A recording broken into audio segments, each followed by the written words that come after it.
देखिए यहाँ पर लिखा हुआ है कि उस समतल प्रगामी तरंग की समीकरण लिखिए जो धनात्मक x अक्ष के अनुदिश चल रही है, जिसका आयाम 0.04 मीटर, आवृत्ति 440 हर्ट्ज तथा चाल 330 मीटर प्रति सेकंड है। तो इस क्वेश्चन को कैसे करेंगे, देखिए इसमें हम जानते हैं क्या कि हम जानते हैं कि समतल प्रगामी तरंग की जो समीकरण है, धन अक्ष की दिशा में तरंग की समीकरण, कौन से अक्ष की दिशा में? धन अक्ष की दिशा में, धन प्लस एक्स अक्ष की दिशा में, धन एक्स अक्ष की दिशा में क्या होती है? दिशा में समीकरण जो होती है वो y is equals to A sine 2 pi bracket small T upon capital T minus X upon lambda होती है। ये हम सभी पढ़ चुके हैं। तो इस समीकरण से हम सारी चीज़ें निकाल लेंगे। तो हम पहले यहाँ लिख लेते हैं हमको दिया क्या क्या गया है। तो यहाँ देखिए हमको क्या दिया गया है, आयाम दिया गया है। आयाम को हम किससे डिनोट करते हैं? ए से। तो ए इज इक्वल्स टू कितना दिया गया है? 0.04 मीटर। ठीक है। और क्या दिया गया है? आवृत्ति दी गई है। आवृत्ति कितनी दी गई है? आवृत्ति जिसको हम एन से डिनोट करते हैं इज इक्वल्स टू 440 हर्ट्ज। और हमको क्या दिया गया है? और हमको दिया गया है कि चाल कितनी है? चाल इज इक्वल्स टू, चाल जिसको हम स्मॉल बी से डिनोट करते हैं 330 मीटर पर सेकेंड। तो ये हमको इतनी चीज़ें दी गई हैं। ठीक है, हमने जो दिया गया था वो इसको यहाँ पर नोट डाउन कर लिया है। और हम ये जानते हैं कि समतल प्रगामी तरंग की समीकरण एक्स अक्ष की दिशा में क्या होती है, ये हम पढ़ चुके हैं। y is equal to A sine 2 pi और bracket T upon capital T minus X upon lambda. जहाँ कैपिटल टी क्या है, यहाँ लिख देते हैं कैपिटल टी आवर्तकाल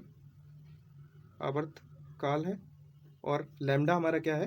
तरंग दैर्ध्य है, तरंग दैर्ध्य। ठीक है, तो ये हमारा यहाँ तक हो गया है।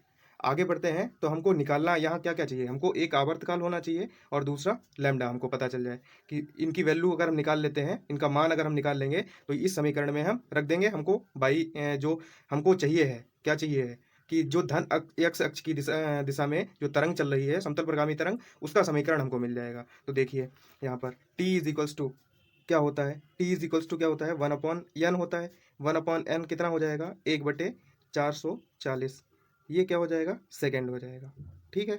और एक फार्मूला हमने और पढ़ा है, क्या? एक पढ़ा है कि चाल बराबर आवृत्ति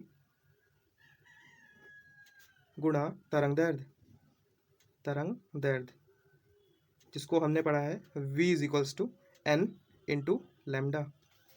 यहाँ से हमको क्या निकालना है? लैम्डा की वैल्यू निकालनी है। तो लैम्डा इज इक्वल्स टू कितना हो जाएगा? v upon N. यहाँ से v की वैल्यू यहाँ से उठाइए, कितना हो जाएगा? 330, और n की वैल्यू ये है तो 440। 0 से 0 कट गया, 11 से काट दीजिए, 11 से काटेंगे तो 11 3 33 और 11 चौक 44। तो ये क्या आ जाएगा? 3/4 मीटर आ जाएगा। ठीक है, तो लैम्डा की भी वैल्यू हमको यहाँ से लैम्डा का मान प्राप्त हो गया है। तो अब हम ये सभी मान उठाएंगे, उठाकर यहाँ से और ये वाला यहाँ रख देंगे। देखिए क्या हो जाएगा? y इज इक्वल्स टू, देखिए तो यहाँ से हमको y is equals to A sine small T upon capital T minus X upon lambda. इस वाली इक्वेशन में हमको जो हमने अभी पहले जो मान निकाले हैं किसके, टी के और लैम्डा के, वो हमको इस वाली इक्वेशन में, इस वाली समीकरण में रख देना है। तो रख दीजिए। तो y इज इक्वल्स टू ए का मान कितना था? ए का मान 0.04 था। ठीक है, और साइन स्मॉल टी रहेगा। कैपिटल टी की वैल्यू कितनी आई थी? तो कैपिटल टी की वैल्यू हमारी कितनी आई थी? टी बराबर 1/440 आई थी। तो एक बटे टी बराबर कितना हो जाएगा? 440 हो जाएगा। तो 1/t की वैल्यू कितनी हो जाएगी? 440। तो 440 हो जाएगी माइनस एक्स और इंटू 1/लैम्डा। 1/लैम्डा की वैल्यू कितनी निकाली थी? 1/लैम्डा इज इक्वल्स टू 4/3 मीटर निकाल के लाए थे हम। तो यहाँ पर रख दीजिए 4/3। तो यहाँ पर हमारी इक्वेशन क्या बन जाएगी? y is equals to 0.04 sine T into 440 minus 4x/3। ये हमारा क्या आ जाएगा? यही हमारा आंसर हो जाएगा। ठीक है ना? तो यहाँ तक अगर किसी को समझ में नहीं आया है तो आप दोबारा से इस वीडियो को देख लीजिए, आपको समझ में आ जाएगा। Thank you. देखिए देखिए क्वेश्चन दिया गया है, एक रेडियो प्रसारण केंद्र की आवृत्ति 30 मेगाहर्ट्ज है, केंद्र से प्रसारित तरंगों की तरंगदैर्ध्य ज्ञात कीजिए। ये क्वेश्चन हमको फाइंड करना है। क्या फाइंड करना है, इसमें क्या ज्ञात करना है, केंद्र से प्रसारित, जो केंद्र है वहाँ से प्रसारित तरंगों की तरंगदैर्ध्य कितनी होगी। तो तरंगदैर्ध्य को हम किससे डिनोट करते हैं, लैम्डा से डिनोट करते हैं। तो इसका सॉल्यूशन क्या होगा देखते हैं, आइए चलिए शुरू करते हैं इस क्वेश्चन को करना। तो हम ये जानते हैं कि हम क्या जानते हैं कि माना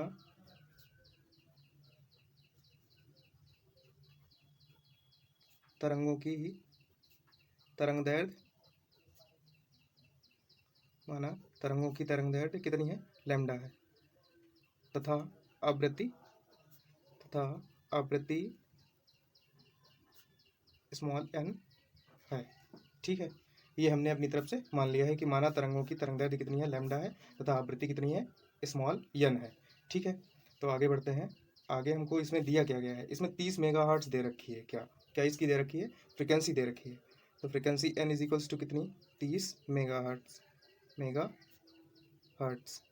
इसको चेंज कर लीजिए, किस में, हर्ट्स में चेंज कर लीजिए। तो 30 गुणा 10 की घात कितना हो जाएगा, 6। क्या हो जाएगा, हर्ट्स। 30 गुणा 10 की घात 6 हर्ट्स। ठीक है, अब हमको ये फॉर्मूला पता है क्या, कि हम जानते हैं b बराबर क्या होता है, एन लैम्डा होता है। तो b बराबर एन लैम्डा। लेकिन यहाँ पर क्या दिया गया है, यहाँ पर रेडियो प्रसारण केंद्र की आवृत्ति दे रखी है, हमको b नहीं दे रखा है। तो हम यहाँ पर एक चीज़ और है, यहाँ पर दे रखा है रेडियो प्रसारण केंद्र है, तो रेडियो तरंगें निकलेंगी। तो रेडियो तरंगें जब निकलेंगी तो उनकी कुछ अपनी तरंगों की जो होगी वो चाल होगी। तो रेडियो तरंगों की चाल कितनी होती है ये हमको पता है। रेडियो तरंगों की चाल बराबर, चाल कितनी होती है, चाल v बराबर, ये किससे चलती हैं, प्रकाश के वेग से चलती हैं। तो b बराबर c बराबर कितना होता है, 3 गुणा 10 की घात 8, क्या, मीटर प्रति सेकेंड। ठीक है, तो ये हम यहाँ से फॉर्मूले से उठाइए, यहाँ रख दीजिए। तो सारी चीज़ें जब रखेंगे तो 3 गुणा 10 की घात 8 इज इक्वल्स टू n कितना है, 30 गुणा 10 की घात 6, और लैम्डा की वैल्यू हमको फाइंड करनी है। यहाँ से लैम्डा की वैल्यू निकल जाएगी, 3 गुणा 10 की घात 8 बटे 30 गुणा 10 की घात 6। ये 10 की घात 6 से 10 की घात 6 कट जाएगा। तो लैम्डा इज इक्वल्स टू 3 गुणा, यहाँ कितना बचा, 10 की घात 2 और बटा 30, 3 से काटिए 10 बचा, एक 10 से एक पावर कट गई। तो lambda is equals to 10 metre. ये लैम्डा की वैल्यू हमारी कितनी आ गई, 10 मीटर आ गई। ठीक है, लैम्डा की वैल्यू हमारी कितनी आ जाएगी, 10 मीटर। देखिए यहाँ से फिर से थोड़ा सा, कि रेडियो तरंगों की चाल कितनी है, v is equals to C is equals to 3 गुणा 10 की घात 8 मीटर प्रति सेकेंड। तो 3 गुणा 10 की घात 8, 30 गुणा 10 की घात 6 इंटू लैम्डा हो जाएगा। तो लैम्डा इज इक्वल्स टू 3 गुणा 10 की घात 8 बटे 30 गुणा 10 की घात 6। लैम्डा इज इक्वल्स टू, इसको सॉल्व कर लीजिए, तो लैम्डा इज इक्वल्स टू कितना आ जाएगा हमारा, 10 मीटर प्रति सेकेंड, 10 मीटर सॉरी, लैम्डा की वैल्यू आ जाएगी। ठीक है।